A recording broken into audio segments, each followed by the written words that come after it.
అందరికీ నమస్కారం అమ్మ. ఈరోజు మనం తెలుసుకుంటున్న అంశం ఏంటంటే, జనవరి వచ్చిందంటేనే గుర్తేమొస్తుంది? గణతంత్ర దినోత్సవం, రిపబ్లిక్ డే గుర్తొస్తుంది. ఈ రిపబ్లిక్ డేకి సంబంధించి అతి సులభమైన భాషలో ప్రతి ఒక్కరికి గణతంత్ర దినోత్సవం అంటే ఏమి అని తెలిపే విధంగా తెలుగులో ఉపన్యాసం అయితే మీరు ఈరోజు వినబోతున్నారు. ఇంకా మన ఛానల్ సబ్స్క్రైబ్ చేసుకుని వాళ్ళు ఎవరంటే దయచేసి సబ్స్క్రైబ్ చేసుకొని లైక్ చేసి షేర్ చేసి మీ ఫ్రెండ్స్కు రిలేటివ్స్ అందరికీ సబ్స్క్రైబ్ చేసుకోమని చెప్పండి. నా ఛానల్ని సబ్స్క్రైబ్ చేసుకొని ప్రత్యక్షంగా పరోక్షంగా సపోర్ట్ చేసిన వాళ్ళందరికీ పేరు పేరున ప్రత్యేకమైన హృదయపూర్వక ధన్యవాదములు. అందరికీ ధన్యవాదాలు. దయచేసి వీడియోని మాత్రం స్కిప్ చేసి ఇంకా వీడియోలోకి వెళ్ళిపోదాం. గణతంత్ర దినోత్సవం అంటే రిపబ్లిక్ డే. గౌరవనీయులైన ప్రధాన ఉపాధ్యాయురాలు గారికి, ఉపాధ్యాయులకు, ఇక్కడకు విచ్చేసిన ముఖ్య అతిథులకు, పెద్దలకు అందరికీ నా హృదయపూర్వక నమస్కారాలు. నా తోటి విద్యార్థులకు ముందుగా గణతంత్ర దినోత్సవ శుభాకాంక్షలు. ఈరోజు మనం 75వ గణతంత్ర దినోత్సవ వేడుకలను జరుపుకుంటున్నాం.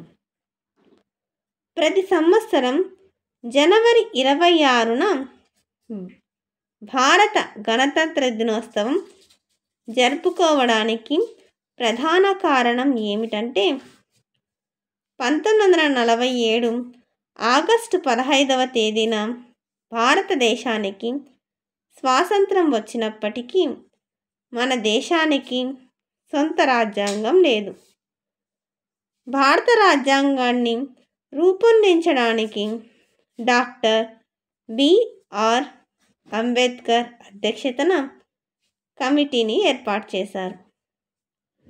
భారత రాజ్యాంగాన్ని రూపొందించడానికి 2 సంవత్సరాల 11 నెలల 18 రోజుల కాలం పట్టింది. అప్పుడు జనవరి 26, 1950న భారత రాజ్యాంగం దేశం మొత్తం అమల్లోనికి వచ్చింది. అందుకే ప్రతి సంవత్సరం జనవరి 26న గణతంత్ర దినోత్సవం జరుపుకుంటున్నాం.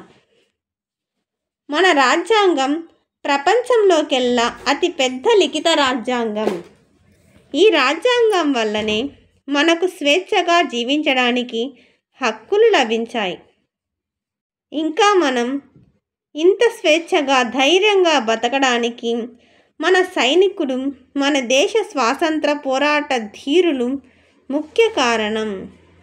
అయినప్పటికీ నేటికి మన దేశంలో పేదరికం, అవినీతి, నిరుద్యోగం, మహిళలకు భద్రత లేదు, రైతుల ఆత్మహత్యలు వంటివి ఎన్నో సమస్యలు పెరిగిపోతున్నాయి.